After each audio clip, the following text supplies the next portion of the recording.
On Friday afternoon, our school had its annual Meet the Teacher Day. From 3 p.m. to 6 p.m., teachers were in their classrooms to meet and greet students and parents. Teachers had spent the week preparing for the new school year in various ways, some professional development, along with some time making their classrooms and their lessons ready for the new year. We had various parent volunteers on hand for things like uniform sales or PTO information. My role, though, was a lot easier. I simply tried to be present, walking the halls to greet parents and students, welcoming them back for another school year or welcoming them for the first time, whatever the case might have been for each one individually. Well, as much as I enjoy, though, the lighter pace, relatively speaking, and the quieter building that the summertime brings, there is something very special about starting a new school year. And there was something special about seeing the kids get a first look at what this school year will be like for them. The joy and the energy of that day was palpable, in a way seldom seen at other points during the year. The youngest children are very excited about school, and we're excited to see their classroom, their new desk, and perhaps even their name written on the door or the wall of their classroom. The older students, of course, don't admit to any positive sentiments about the new school year. But they nonetheless were eager to check out their lockers, with some even bringing material to decorate them, to have that locker just right before that first day of school. It should go without saying that Meet the Teacher Day is not the core of what our school or any school does. The school's role in helping children to learn, to love others, and to act like Jesus will be lived out far more in the 9 months of the school year than in the one energetic day of visiting.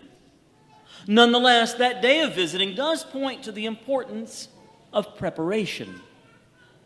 An afternoon of visiting the school, seeing the classroom and saying hello to the teacher is a bit of final preparation for the school year. Even to get to that point, there was other preparation for that day itself. Teachers prepared their classrooms. Parents likely prepared their children, especially the younger ones, for what they would see and do on Friday afternoon. Just as there has been much preparation for this school year, so too do we see the theme of preparation running through our readings in today's Mass. Our first reading, taken from the Book of Wisdom, speaks about some of the preparation that was made for the original Passover, that key part of the Exodus event in which the Hebrew people marked their doors with blood of the lamb that they had sacrificed and eaten, and they marked those doors so that the angel of death would literally pass over their houses and not harm their firstborn. Our first reading today says that the Hebrew people, just before that event, it says about them, "For in secret the holy children of the good were offering sacrifice and putting into effect with one accord the divine institution." In other words, their worship of the Lord was a big part of preparing for their liberation from slavery in Egypt. Similarly, in our gospel reading, Jesus speaks about the need to be prepared. "Gird your loins and light your lamps and be like servants who await their master's return from a wedding. Blessed are those servants whom the master finds vigilant on his arrival." Although Jesus does later mention some of the negative consequences for the unprepared servants, his message of preparation spends more time highlighting the good of being prepared than the wrong of being unprepared. In fact, his first words in today's gospel reading are, "Do not be afraid any longer, little flock, for your Father is pleased to give you the kingdom." Similarly, when wisdom speaks about God's people knowing beforehand about the night of Passover, it says that they knew so that they might have courage.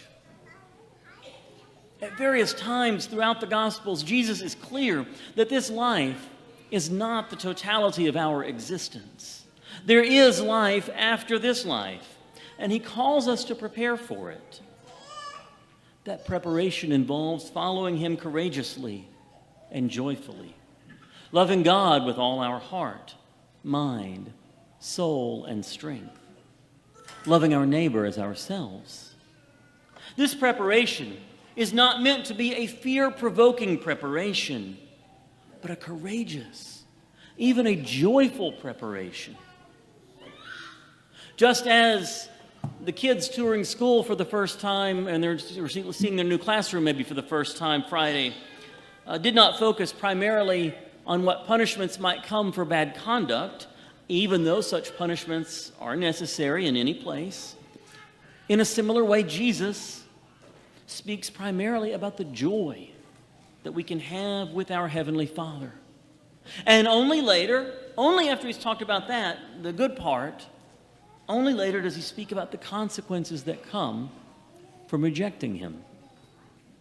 Jesus calls us to a vigilant preparation, an eager expectation, even an excitement about His return at the end of time.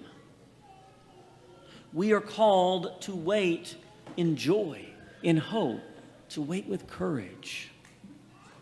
A little closer to the moment, a little closer to the here and now, I know many have been waiting eagerly to know more about the status of designing and preparing for our new church building. We'll take a look at your bulletin this week. We have in it a list of upcoming town hall meeting dates and times in which you'll be able to learn a lot about the size, the appearance, as well as the overall timeline of the process ahead of us. Back to our gospel reading. Jesus calls us to be vigilant and alert. Be ready to greet the Lord when He comes. Live now in such a way that you can look forward to the second coming of Jesus. When you think of Jesus coming among us, be as eager as a 5-year-old looking at a new classroom, a new school desk, and some new school supplies.